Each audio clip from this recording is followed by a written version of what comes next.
One of the best pickup lines a guy ever used on me was, "I have a lot of stamina." That was it. I was his. Take me now. How to last longer in bed and cure premature ejaculation forever. Why is stamina important? There's an old Taoist expression which states, sexually speaking, that men are like fire. They are quick to ignite and quick to extinguish, and women are like water. They're slow to boil, but they keep on boiling. So in order for both sexes to be satisfied, they have to meet somewhere in between. Women learn how to keep themselves at a steady simmer of arousal, and men learn how to build their stamina so that they can go the distance with their woman. So before I tell you how to build stamina, I'm going to tell you why you need to build stamina as a man. What's in it for you? Well, you will have much more pleasurable and powerful orgasms if and when you choose to ejaculate. Your orgasms will be more intense and rejuvenating. They will give you energy, especially if you follow the methods I show you.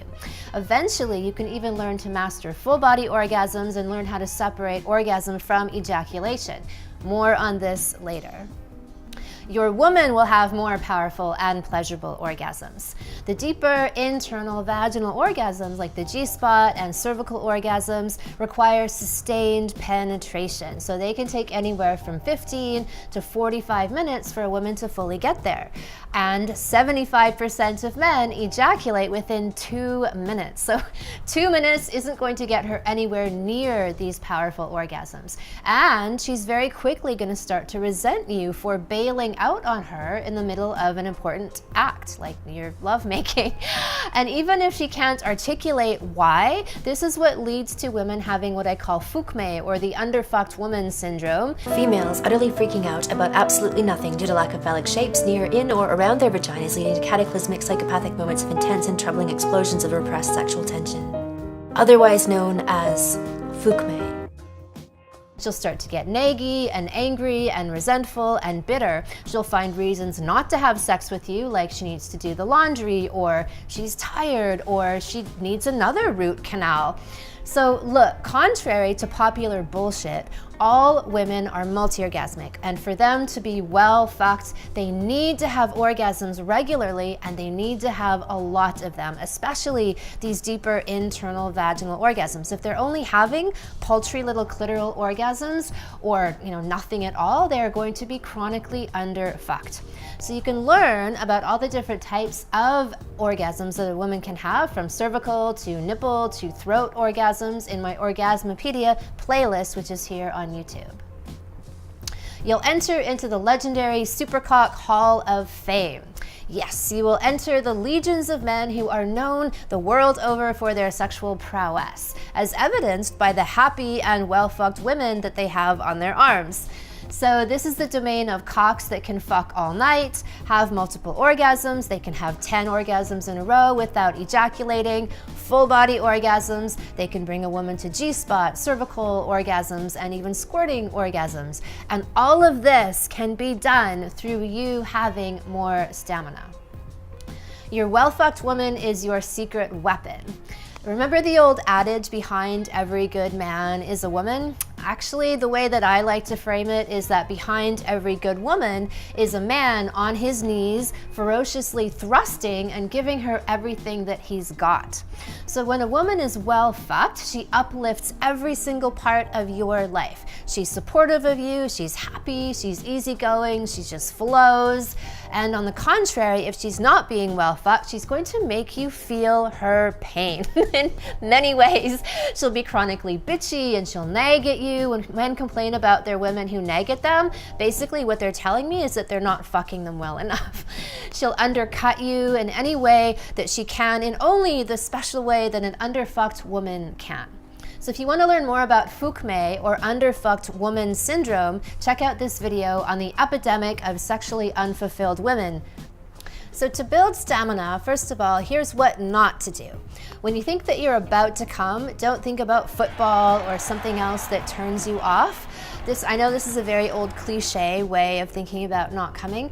Don't do that. I mean, it really doesn't work, and it takes you out of the moment, and it's not a long-term solution. So don't try not to come. Don't try to tighten your body or think hard about not coming or even stress about it. In fact, I want you to do the opposite. Don't try not to come at all. So here's what to do instead. There are 4 steps to build stamina and be able to enter the legendary Cock Hall of Fame. The first, practice. Coming quickly is a choice that becomes a habit. You have to retrain your body and your brain, and this takes practice. You actually have to rewire your neural pathways. You can practice alone through self-pleasuring or with your partner. And if you're with your partner, let them know what you're doing and ask for their support. I suggest practicing at least 3 to 4 times a week, whether you're solo or with your partner. Pause. Pay attention to when you get to your orgasmic edge. So build towards orgasm just like you normally do. And when you get to about a 7 out of 10, so 0 is non-arousal, 10 is full-blown orgasm, then you pause. The 7 out of 10 zone is where you're close to the edge, but you're not in danger of toppling over it. So you can see orgasm in the distance, but you aren't quite there yet. So at this point, you want to stop moving, thrusting, stroking, just pause and be still. Breathe. The absolute most important, valuable tool that I can give you to control your orgasm and build stamina is to breathe. Most people, especially men people, hold their breath or they breathe very shallow as they approach orgasm. So this is exactly the opposite of what you need to do. You want to be breathing steadily, deeply, as much as possible, even in the initial stages of your arousal. And the most important time to be breathing deeply is at the edge, that 7 out of 10 zone. So you pause and you breathe. Take 3 long, steady, deep breaths and aim for a 4-count inhale and a 4-count exhale. When you've subsided to a 6 or a 5, then you can resume thrusting, stroking, and do this for at least 3 rounds. So you get close to your edge and then you stop and you breathe. As you practice, you'll find that your edge gets higher and higher. So if you started at a 7 was your arbitrary edge, then you can get to a 7.5 and then you can get to an 8. Did you know that it's possible to hover at your edge for hours? And I mean literally hours. You can get higher and higher and higher. Then you can let yourself come if you like. You'll notice that you feel energized after having sex instead of tired and needing to have a nap after you come. This is actually normal. It's not normal to be exhausted and depleted after you have sex. And if you practice this breathing technique, then you will indeed feel revitalized after you orgasm, have sex. Relax. If you pay attention, that you probably have a tendency to tighten up your body, especially as you get close to orgasm. In fact, this kind of spastic, convulsive, epileptic, fit orgasm and body face is quite common. And then pass out.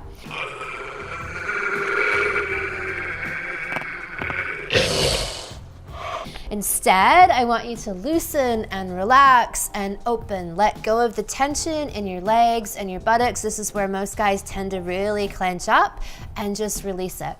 So the tightening up, when you do that, you might feel instinctively like that's leading you to your orgasm, and it probably is, but it's getting you there faster. And so if you tighten to try to prevent it, that's gonna have the opposite effect.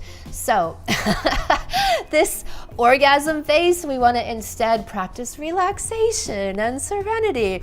And it's an all too familiar face. When I do that at my retreats and I make that face and that clenching epileptic fit kind of thing, all the guys kind of go like this and the women just laugh because they are well versed in that phase. So practice, pause, breathe, and relax. If you incorporate these techniques into your sexual regimen, what you'll also notice, in addition to your partner wanting to have sex with you and her having regular multiple orgasms, is that you will also have stronger, longer, and more powerful and intense orgasms. Plus, you'll feel energized after sex. And ancient Taoist and Tantric traditions also advised against men ejaculating too much. They said that it would deplete them emotionally, mentally, and physically. So there is a way to have the best of both worlds. You can learn how to orgasm without ejaculation. And no, they aren't the same thing. You can separate them. You can have even better orgasms and not ejaculate. You can go for hours and hours. You can give your woman every possible orgasm on the planet, and any man can learn how to do this. This is something that I teach in my Sexual Mastery for Men online course, and you can check out the free video series preview below this video. If you'd like more tips on enlightened life, love, sex, and supercock powers, subscribe to my channel.